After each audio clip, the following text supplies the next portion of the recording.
인도의 우타 프라데시라고 하는 주에 조그만 마을 하나가 있는데요. 그 마을 주민들은 약 600명 정도 된대요.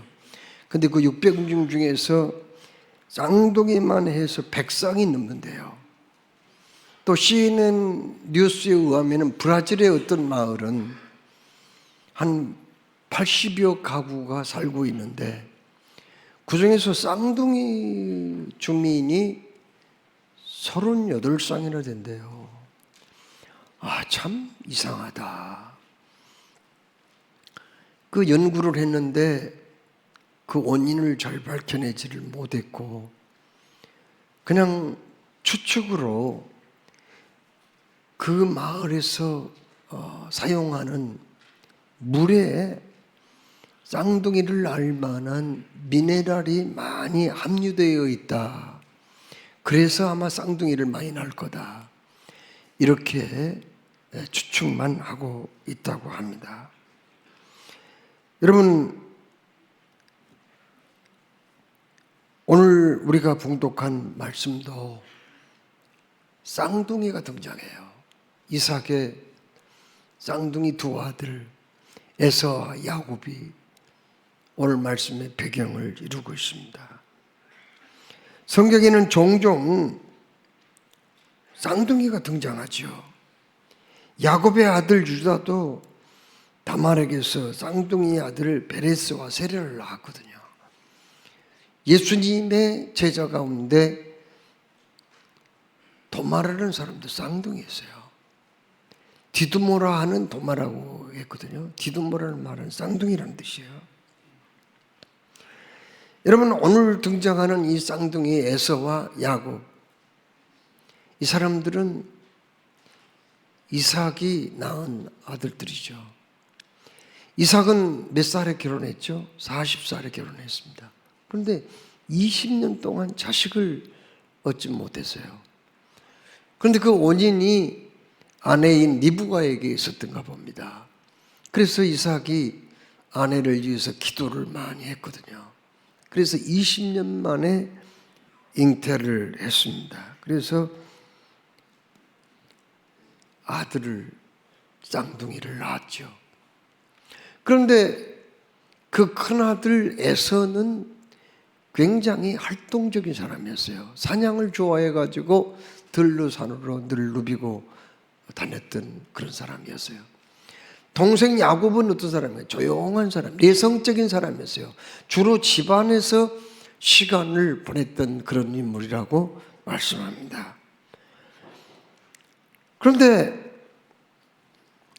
어느 날 형 에서가 둘이서 사냥을 하다가 끼니를 거르고 늦은 시간에 피곤해 지쳐서 집에 돌아왔어요. 너무 배가 고팠거든요. 그때 마침 동생 야곱이 팥죽을 쓰고 있었어요. 이때 형이 팥죽을 달라고 그래요. 배고프다고. 그랬더니 그 동생이 뭐라고 그러냐면은, 형, 팥죽 이거 먹고 장자권을 나한테 팔아. 그러면 줄게. 이렇게 얘기를 했어요. 그랬더니 형이 뭐라고 그랬어요? 내가 지금 배가 고파 죽게 생겼는데 무슨 장작돈 그게 별거냐 이러면서 달라고 그랬어요. 그랬더니 형 맹세하고 내가 장작권 팔았으니까 다시는 주장하지 않도록 그렇게 맹세하면 내가 팥죽 한 그릇 줄게. 이렇게 하자. 거기에서 맹세까지 합니다. 그래서 결국은 야곱은 형에게 팥죽 한 그릇에 장자권을 샀습니다. 왜 그렇게 형은 장자권을 팔게 되었을까요? 그것을 별로 중요시하지 않았기 때문입니다. 그러면 동생은 어떤 사람이에요? 비록 그 사람은 성격은 내성적이고 또 집안에서 보내는 시간이 많았지만은 그러나 동생 야곱은요 축복에 대해서만큼은 굉장히 사모했습니다. 그리고 그 사람은 자기가 한번 목표를 세우면은 그것을 성취하기까지 굉장히 집착을 하고 무소울이만큼 집요한 사람이었어요. 그래서 결국은 그가 장자권을 형으로부터 팥죽 한 그릇과 빵 한 조각에 사게 되었습니다. 여러분, 장자권은 뭔가요? 큰 아들의 권리거든요. 이스라엘에서는 이 장자는 다른 형제에 비해서 부모의 유산을 이어받을 때 2배 이상을 받게 돼요. 그리고 가정 가문의 대표자입니다. 그리고 그 아버지의 모든 그 중요한 권리를 공식적으로 승계를 받을 수 있는 사람이에요. 이스라엘 사람들은 예배를 드릴 때 장자가 인도하거든요. 그러니까 장자는 제사장권까지 가지고 있어요. 특별히 아브라함의 후손으로서의 장자는요, 하나님께서 아브라함과 이삭 그 장자를 통해서 가나안 땅을 기업으로 주시겠다고 약속했기 때문에 가나안 땅 기업으로 얻을 수 있는 그런 특권까지 가지고 있었거든요. 그래서 야곱은 이 장자권을 소중하게 여겼고 그걸 갖고 싶어서 형이 배가 고픔을 못 참는다는 약점을 이용해 가지고 결국은 그 장자권을 향해서 빼앗았습니다. 히브리서 12장 6절 말씀에는 이 에서는 음식 한 그릇에 장자의 명분을 판 망령된 자라고 책망을 하고 있어요. 그는 장자권을 그렇게 소중하게 생각하지 않았습니다. 이삭이 나이가 많아가지고 눈이 시력을 잃게 되었어요. 그래서 어느 날 형 에서를 불러가지고 에서야, 너는 들에 나가서 사냥을 해가지고 짐승을 잡아가지고 별미를 만들어서 내게 가져오라. 내가 그걸 맛있게 먹고 너에게 축복을 하리라. 나도 이 세상 떠날 날이 이제 얼마 남지 않은 것 같구나. 이렇게 말했어요. 그래서 예, 알겠습니다 아버지, 제가 사냥을 하러 나가겠습니다. 그런데 이 큰아들과 아버지의 대화를 누가 들었느냐? 바로 이삭의 아내인 리브가가 들었거든요. 이삭은 형보다는 동생을 더 사랑했어요. 그리고 그 동생이 장자의 명분을 받기를 간절히 원했거든요. 그 이유는 무엇인가요? 사실 그 쌍둥이 2 아들을 임신을 했을 때 이 아이들은 특별한 애들이에요. 태중에서부터 서로 싸움을 했어요. 너무 힘들고 고통스럽기도 하고 그래서 하나님께 리브가가 물었어요. 하나님, 왜 태중에 임신한 이 아이들이 이 속에서 뱃속에서 싸움을 합니까? 이렇게 묻자 여호와 하나님이 대답했어요. 2 국민이 태중에 있구나. 2 민족이 내 복중으로부터 나누이리라. 이 족속이 저 족속보다 강하겠고 큰 자가 어린 자를 섬기리라. 이런 말씀을 하셨거든요. 그래서 동생이 더 큰 자가 되겠구나, 강한 자가 되겠구나, 형이 동생을 섬기겠구나, 이런 것을 그때부터 마음에 두고 있었던 겁니다. 이사야 41장 1절에도 야곱아, 너를 창조하신 여호와께서 지금 말씀하시느니라. 이스라엘아, 너를 지으신 자가 말씀하시느니라. 너는 두려워하지 말라. 내가 너를 구속하였고 내가 너를 지명하여 불렀나니 너는 내 것이라고 그렇게 말씀을 하시거든요. 그러면 야곱과 리브가의 행동이 정당화될 수 있을까요? 그건 아닙니다. 사실 아들이 아버지를 속인 거, 아내가 남편을 속인 거, 동생이 형의 축복을 가로챈 거, 하나님의 이름을 도용한 거, 이런 것들은 잘못된 행동이죠. 어찌하여 이게 정당화될 수가 있겠어요? 어떻게 부부간에 형제간에 서로 신뢰하지 못하고 또 축복을 받겠다고 그렇게 비열하고 치졸한 그런 행동을 할 수가 있단 말입니까? 이것은 신앙적으로도 마땅하지 못하고 도덕적으로도 마땅하지 못할 일입니다. 그러나 이렇게 비난받아 마땅한 허물이 있었으나 그 가운데서도 사람을 매개체로 하여 하나님의 뜻을 이루고자 하는 신탁이 이루어졌다는 거예요. 이것은 하나님의 주권에 속한 거거든요. 하나님은 어떤 분이에요? 절대자이시죠. 조울자이시죠. 창조주이시잖아요. 그래서 모든 주권이 하나님에게 있는 거 아니겠어요? 하나님이 원해서 한다는데 여기에 대해서 누가 이의를 달거나 반론을 제기할 수가 있겠냐는 말이야. 그런데 에서는 결국은 동생에게 축복권을 빼앗겨버리고 그때부터 동생 야곱을 미워하기 시작했어요. 그러면서 동생을 향하여서 이렇게 중얼거렸습니다. 네가 내 장자권을 빼앗다니.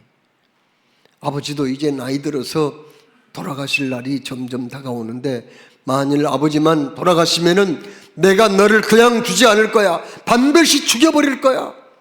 이런 증오심을 나타내 보였습니다. 이 말을 누가 들었어요? 어머니 리브가가 듣게 된 거예요. 그래서 어느 날 동생을 불러가지고 야곱에게 뭐라고 그랬어요? 야곱아, 네 형 에서가 너를 죽여 분풀이 하려고 하는구나. 그렇게 얘기하면서 뭐라고 합니까? 내가 어찌하여 하루에 너희 두 형제를 잃을 수가 있겠느냐? 너는 저기 외삼촌 라반의 집으로 피난을 가거라. 거기 가 있다가 형이 분노가 좀 누그러지거나 혹은 이 사실을 잊어버릴 때가 되면은 내가 연락을 해서 너희를 다시금 이곳으로 돌아오게 하겠다. 이렇게 말씀을 했어요. 이때 야곱이 어머니의 말씀에 순종하고 또 이삭에게도 말씀을 드리고 해서 이제 거기에서 약 800km 직선거리로 떨어진 하란 땅 밧다라람으로 피신을 가게 되었습니다. 참으로 먼 거리가 아닙니다. 800km 이상 되는 그 거리를 빠른 걸음으로 가더라도 한 달 이상 걸리거든요. 그런데 그 북쪽으로 해서 하란 땅으로 올라가야 되는데 사실 해안도로가 그 당시에 있었어요. 지중해변에 놓여진 아주 잘 닦아진 그 평탄한 길로 갈 수 있었지만은 그는 그 길을 선택하지 않아요. 그리고는 헤브론과 예루살렘을 거쳐가는 해발 700m, 800m 이상의 높은 그 지역을 통과해야 되는 좋지 않은 길을 선택했습니다. 왜 그랬을까요? 좋은 길, 평탄한 길로 갔다가는 이걸 눈치챈 에서가 뒤쫓아와 가지고 자기를 죽일 수도 있었거든요. 그래서 사실 자기는 험한 길, 시간이 많이 걸리고 어려운 길이지만은 그 길을 선택해서 거기에서 약 90km 정도 부엘세바에서 떨어진 베델이라는 곳에 도착을 합니다. 여러분, 베델까지 오느라고 그는 너무나도 지쳤어요. 그런데 거기까지 와서 저물었지만은 어디 유숙할 만한 여관도 없었습니다. 또 사람들이 사는 동네도 찾지 못했어요. 그는 할 수 없이 그냥 들에서 노숙을 하게 되었습니다. 여러분, 그 베델 그 들은요, 그 당시에 가끔 도둑들이 또 출몰하거든요. 강도가 출몰하는 그런 곳이에요. 독을 가진 전갈이나 독사도 거기에 살고 있었어요. 이스라엘은 밤이 되면은 이슬이 그렇게 많이 내려요. 거의 1년 내내 이슬이 내리다시피 하거든요. 그런데 그 찬 이슬을 맞으면서 돌을 베개 삼아 그는 거기에 누울 수밖에 없었습니다. 여러분, 바로 그날 밤에 하나님께서 야곱을 찾아오셨어요. 여러분, 하나님은 우리를 언제 찾아옵니까? 내가 잘 될 때, 평안할 때, 그리고 건강할 때, 성공할 때, 많은 사람들이 박수갈채를 받을 때 하나님이 우리를 찾아온 게 아니에요. 오히려 그 반대인 상황에서 우리를 찾아올 때가 많이 있거든요. 실패해서 사람들에게 짓밟힐 때, 무시당할 때, 외롭고 쓸쓸할 때, 오해를 받아 괴로움을 당할 때, 그리고 병들어 고통을 당할 때, 그때 예수님이 찾아올 때가 많이 있거든요. 여러분, 베드로가 언제 예수님을 만나게 됩니까? 갈릴리 바다에서 고기 잡으려고 애를 썼지만 밤새워 한 마리도 고기도 못 잡고 빈 배에 아무것도 없는 빈 그물로 돌아왔을 때, 허탈한 심정을 가지고 그물을 싣고 있을 때, 그때 예수님이 그에게 다가오셔서 나를 따라오너라, 내가 사람 낚는 어부가 되게 하겠다고 말씀하지 않았던가요? 여러분, 언제 하나님은 우리를 찾아오신가요? 이렇게 외롭고 쓸쓸할 때, 사람들에게 버림을 받을 때, 그리고 가진 것이 없어질 때, 그때에 찾아온다는 것을 알게 됩니다. 그날 밤에 그는 피곤에 지쳐가지고 그만 깊은 잠에 빠지고 말았어요. 그때 꿈에 하나님은 사닥다리를 보게 했거든요. 사닥다리가 나타났는데요, 그 사닥다리가 거기 야곱에서부터 저기 하늘 끝까지 놓여져 있었습니다. 아니, 왜 사닥다리가 그렇게 놓여진 걸 보았을까요? 여러분, 사닥다리는 보통 지붕에 올라가거나 혹은 전봇대에 올라가거나 뭐 이렇게 암벽 같은 데 무슨 일을 할 때 잠시 올라가서 일을 할 수 있도록 사용하는 도구가 아닙니까? 그런데 야곱이 보았던 이 사닥다리는요, 하늘 끝까지 그렇게 놓여져 있어요. 사닥다리는 보통 이렇게 어느 한 곳을 기대고 세웁니다. 누가 그리고 그 기대고 세워진 사닥다리를 붙잡기도 하죠. 그런데 이건요, 야곱이 보았던 사닥다리는 참 이상한 사닥다리였어요. 엄청나게 길고 높은 저 하늘 끝까지 놓여져 있었는데, 거기에 어디 기대인 곳도 없어요. 매단단 데도 없습니다. 그런데 신기한 것은 그 사닥다리에 천사들이 오르락내리락 하고 있었습니다. 도대체 이게 무슨 꿈이에요? 너무나 생생한 꿈이었는데, 그 사닥다리의 맨 위에는 하나님이 서 계셨어요. 그리고 하나님이 야곱을 향하여 말씀도 하셨습니다. 도대체 이게 무슨 꿈이에요? 사닥다리가 거기 야곱 거기 있는 곳에부터 하늘 끝까지 놓여져 있다는 것은 뭘 의미합니까? 하나님은 그냥 하늘에만 외롭고 쓸쓸하게 계신 분이 아니에요. 이 세상도 다스리시고 하늘 연기의 세계 다스리시고 온 우주 모든 창조물을 다 다스리시고 지배하시고 통치하시는 그런 분이거든요. 특별히 하나님은 야곱과 연결되어 있다는 것을 말해줍니다. 야곱은 그동안 하나님이 그렇게 자기에 대해서 관심이 있는 줄 몰랐어요. 하나님께서 날마다 자기의 삶을 늘 지켜보시고 돌보시고 인도한다는 것을 몰랐거든요. 그런데 하나님은 그 사닥다리를 통해서 그 하나님과 야곱과 늘 연결되어 있다는 것을 보여주신 거예요.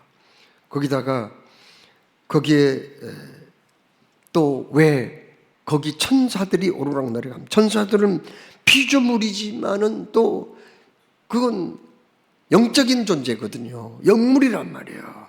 그래서 꼭 뭐 무슨 하늘과 이 땅을 오고할 때 사닥다리를 꼭 이용할 필요는 없었단 말이에요.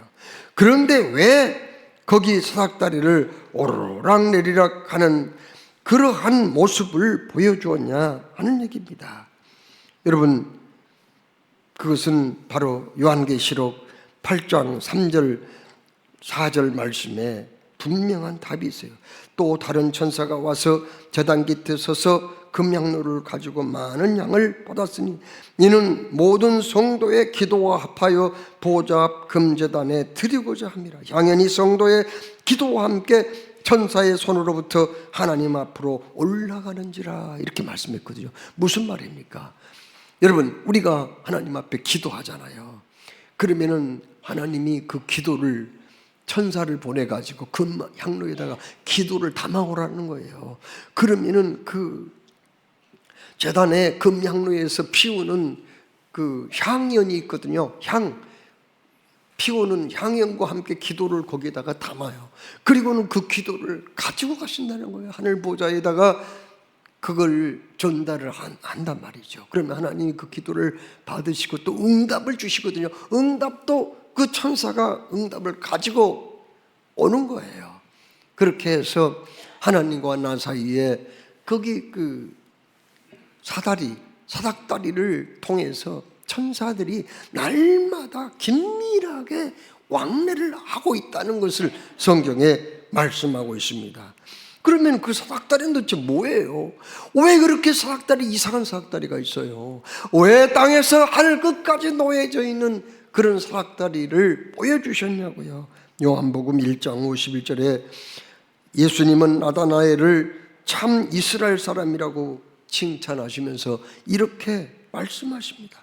또 이르시되 진실로 진실로 너희에게 이르노니 하늘이 열리고 하나님의 사자들이 인자 위에 오르락 내리락 하는 것을 보리라 하시니라, 이렇게 말씀합니다. 무슨 뜻인가요? 여러분, 나다나엘을 제자로 부르시면서 너는 참으로 진실한 이스라엘 사람이라고 칭찬하시면서 네가 내 제자가 되면 앞으로 신비로운 영적인 세계를 경험하게 될 텐데, 특별히 천사들이 인자를 오르락, 인자가 누굽니까? 예수님이죠. 예수님을 오르락 내리락 하는 것을 보리라, 이런 말씀을 하셨어요. 그러니까 무슨 말이에요? 바로 사닥다리는 예수 그리스도이시란 말이죠. 예수님은 나와 하나님 사이를 연결해 주시는 다리가 되신다는 거, 그런 말씀이거든요. 얼마나 중요한 말씀인지 몰라요. 우리가 기도할 때 그래서 예수님의 이름으로 기도하면은 응답해 주시겠다고 말씀했어요. 감히 죄 많은 우리 인간이, 헐 많은 인간이 어떻게 위대하신 그 하나님, 창조주 절대자 하나님을 직접 찾아갈 수가 없다는 거예요. 정말 우리는 하나님과 대화도 불가능하다는 거예요. 감히 하나님을 직접 대면하다가는 큰일 나는 거예요. 그래서 하나님은 독생자의 외아들을 이 땅에 보내시고 그 예수님이 십자가에 못 박혀 우리의 죄와 허물을 대신하게 한 이유로 나와 하나님 사이를 연결해 주는 중보자가 되게 하신 거예요. 그래서 우리가 예수님의 이름으로 기도할 때 하나님은 들어주시고, 그리고 우리가 예수 그리스도를 믿으면 어떻게 될까요? 영접하는 자, 곧 그 이름을 믿는 자들에게는 하나님의 자녀가 되는 권세를 주셨으니 이는 혈통으로나 육적으로나 사람의 뜻으로 나지 아니하고 오직 하나님께로서 난 자들이니라, 이렇게 말씀하셨잖아요. 그렇습니다. 우리가 예수 그리스도의 그 다리를 통해서 우리는 하나님을 만날 수 있는 거고 하나님께 나아갈 수 있는 거고, 또 그 예수님을 믿고 하나님의 자녀가 되고 거듭나서 천국 백성이 되는 줄로 믿으시기 바랍니다. 저희 할아버지는 78세에 세상을 떠나셨어요. 우리 한국 사회에서는 집안의 어른들이 돌아가시면은 임종을 해야 된다고 하는 그런 의식이 있었어요. 그래가지고 어른들이 돌아가시는데 임종을 지켜보지 못하면 불효막심하다고 생각했거든요. 그런데 우리 가정은 대가족이에요. 식구들이 많아요. 그러나 그때는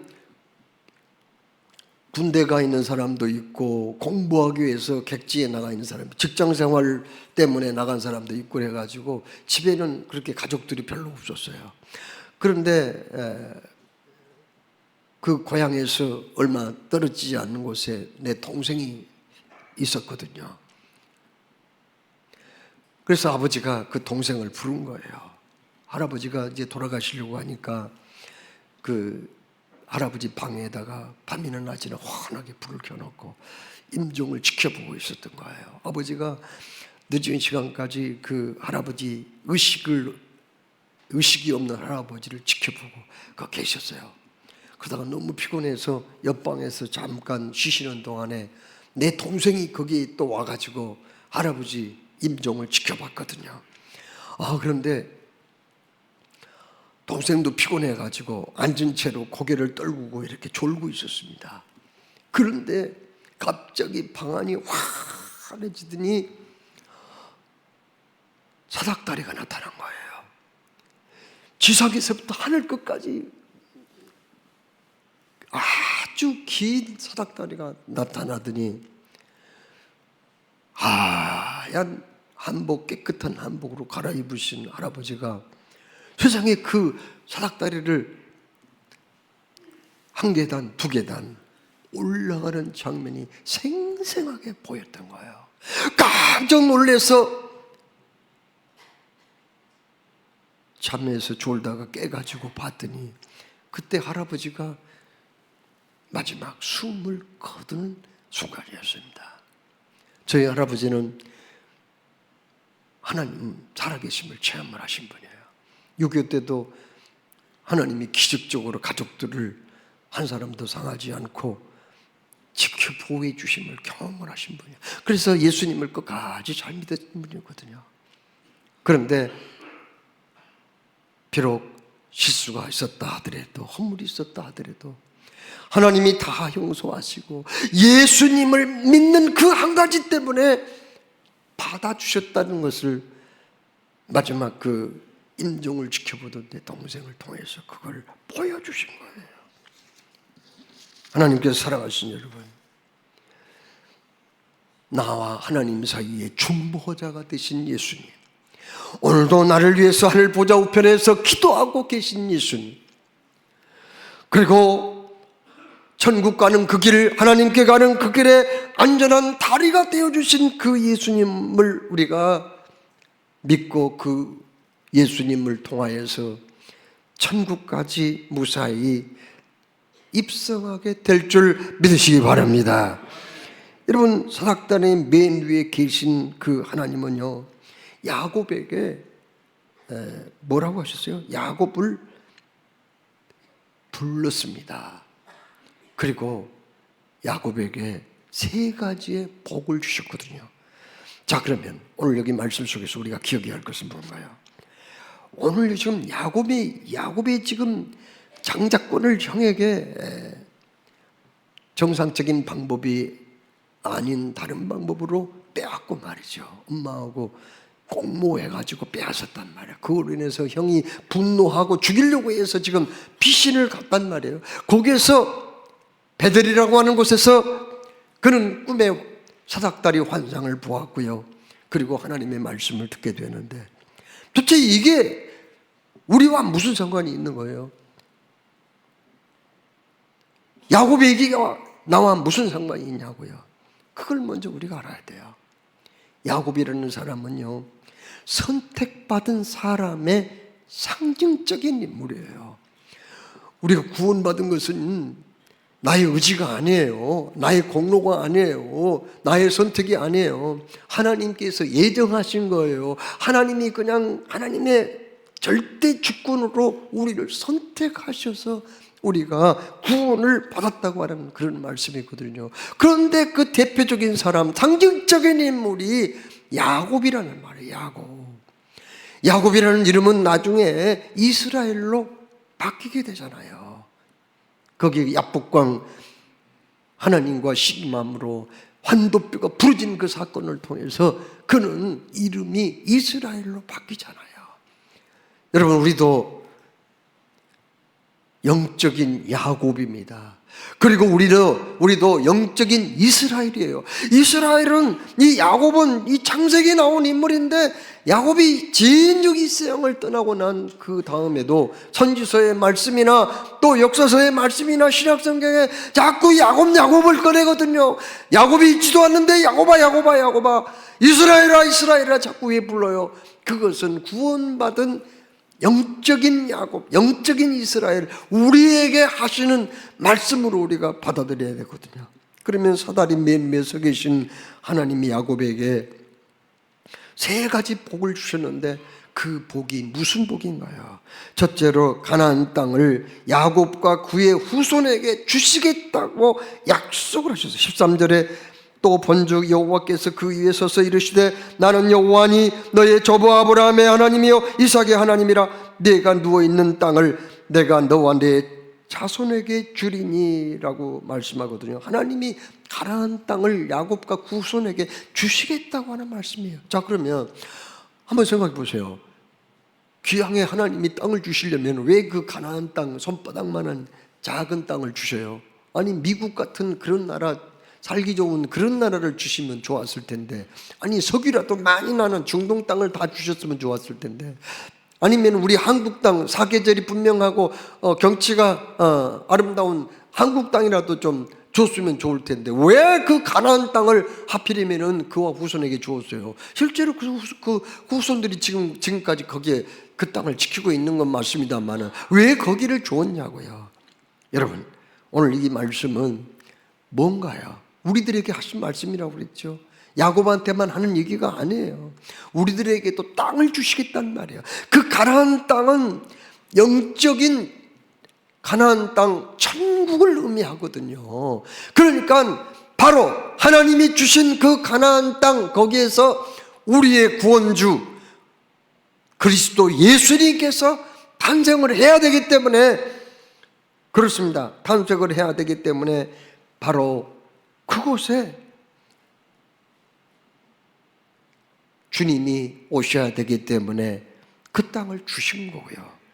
그리고 그 땅을 주셨다고 하는 것은 우리에게 영원한 천국을 기업으로 주신다는 약속이 거기에 있는 거죠. 로마서 8장 17절에 이렇게 말씀합니다. 자녀이면 또한 상속자 곧 하나님의 상속자여 그리스도와 함께한 상속자니 우리가 그와 함께 영광을 받기 위하여 고난도 받아야 할 것이니라. 무슨 말씀이니까요?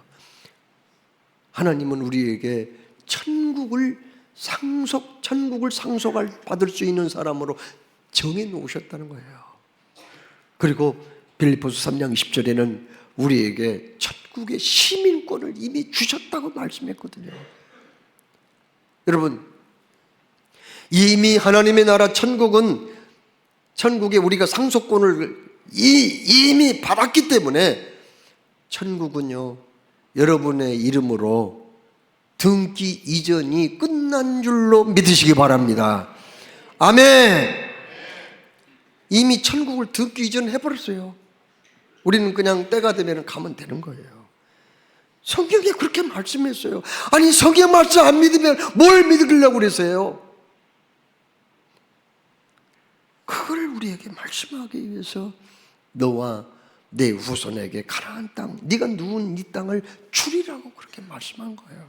두 번째로 야곱의 자손이 크게 번창하여 동서남북으로 퍼져나갈 것이며 땅의 모든 족속이 야곱과 그의 자손으로 말미암아 복을 받을 거라고 말씀하셨거든요. 14절에 내 자손이 땅의 티끌과 같이 되어 내가 서쪽과 동쪽과 북쪽과 남쪽으로 퍼질지며 땅의 모든 족속이 너와 내 자손으로 말미암아 복을 받으리라, 이렇게 말씀했어요. 이 말씀은 사도행전 1장 8절 말씀과 맥을같이 해요. 오직 성령이 너희에게 임하시면 너희가 권능을 받고 예루살렘과 온 유대와 사마리아와 땅끝까지 이르러 내 증인이 되리라고 말씀했거든요. 야곱과 그의 후손이 예수님이 부활하신 직후에 성령 충만 받죠. 성령의 불 받죠. 그리고 어떻게 됐나요? 이제 퍼져나갑니다. 동서남북으로 퍼져나가요. 그래서 예루살렘 복음화 시켰죠. 그 다음에 또 어디로 가요? 유대 지방으로 나갑니다. 또 어디로 갑니까? 사마리아로 갑니다. 또요, 지중해 여러 섬들로 갑니다. 퍼져나가야 돼요. 여기 퍼져나간다고 그랬잖아요. 그래 퍼져나갑니다. 그 다음에 어디로 갑니까? 안디옥으로 갑니다. 소아시아로 갑니다. 그 다음에 또 어디로 가죠? 거기 그 야곱과 그의 후손이 어디로 가요?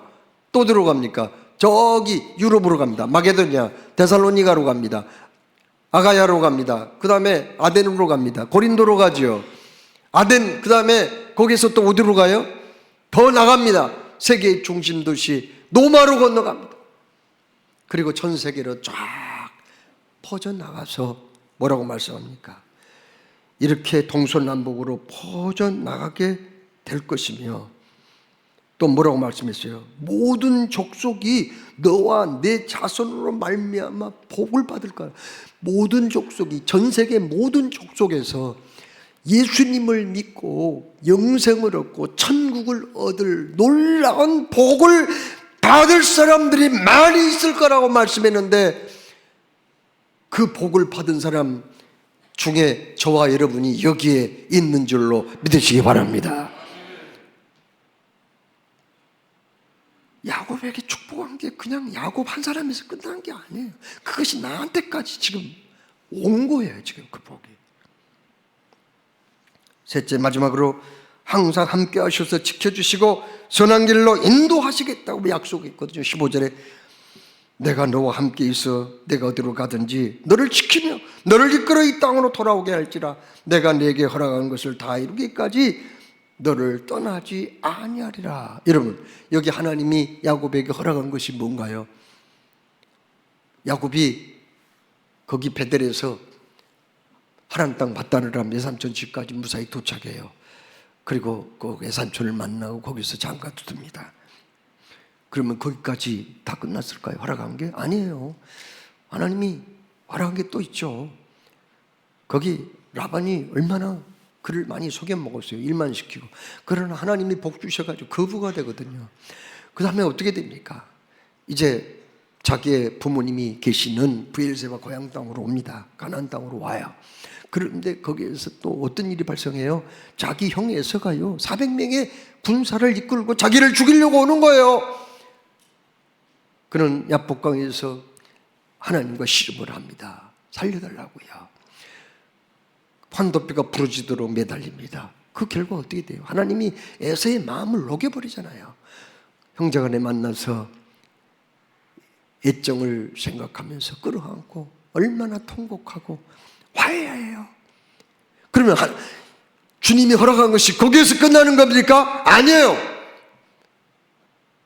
가나안 땅에 돌아온 야곱 가족은 얼마 후에 흉년을 만나거든요. 그래서 어떻게 해요? 식량을 구하러 애굽으로 들어갑니다. 70명이 들어가죠. 거기 몇 살이죠? 거기 들어갈 때? 그때가 130세죠. 야곱에게 물어보잖아요. 바로가 몇 살이냐고. 나 130세라고 그렇게 얘기합니다. 그게 끝인가요? 아니에요. 하나님의 그 허락한 것이 다 이루기까지는 그가 거기서 몇 년 살아요? 17년 살거든요. 그럼 몇 살이죠? 147세에 그는 하나님의 부름을 받고 자기 조상이 묻혀 있는 어디로 갑니까? 가나안 땅 헷족 속에게 샀던 헤브론의 막벨라 굴의 장사가 돼요. 거기까지. 그러면 그가 베델에서 하나님을 만나고 축복의 그 약속을 받은 그때의 나이가 77세거든요. 그럼 147세에 하나님의 부름을 받을 때까지 하나님은 끊임없이 그를 돌보시고 지켜주시고 복을 주시고 함께 해주시고 인도하셨는데 몇 년인가요? 70년이에요. 하나님께서 사랑하신 여러분, 하나님 우리를 선택하시고 야곱의 은혜와 복을 주신 줄로 믿습니다. 하나님 우리를 지켜주었어요.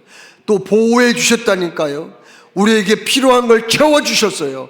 양식으로 먹여주셨어요. 선한 길로 좋은 길로 인도하셔서 오늘에 이른 줄로 믿습니다. 그리고 여기에서 끝나는 게 아니라 이 세상 끝날까지, 주님 앞에 선 그날까지 변함없이 그렇게 해 주실 줄 믿으시기를 주의 이름으로 축원합니다. 주님이 사랑하는 여러분, 야곱과 함께 하셔서 그를 보호하시고 인도하시고 복을 주신 하나님께서 2024년도 한 해를 우리와 함께 하셨습니다. 하나님이 지켜주셨지 주셨기 때문에 오늘 우리가 이렇게 여기 나와서 밝은 얼굴로 하나님 앞에 예배하고 있지 않습니까? 하나님은 여기까지 인도해 주신 줄로 믿습니다. 그러나 여기서 끝나지 않았어요. 우리 하나님은 내년도 2025년도에도 우리를 향한 아름다운 계획, 온대한 계획, 선한 계획을 세워놓고 인도해 주실 줄로 믿으시기 바랍니다. 우리를 통해서 큰 영광 받으실 주님과 함께 금년을 아름답게 마무리하고 희망찬 새해, 복된 새해를 맞이하시기를 주의 이름으로 축원합니다.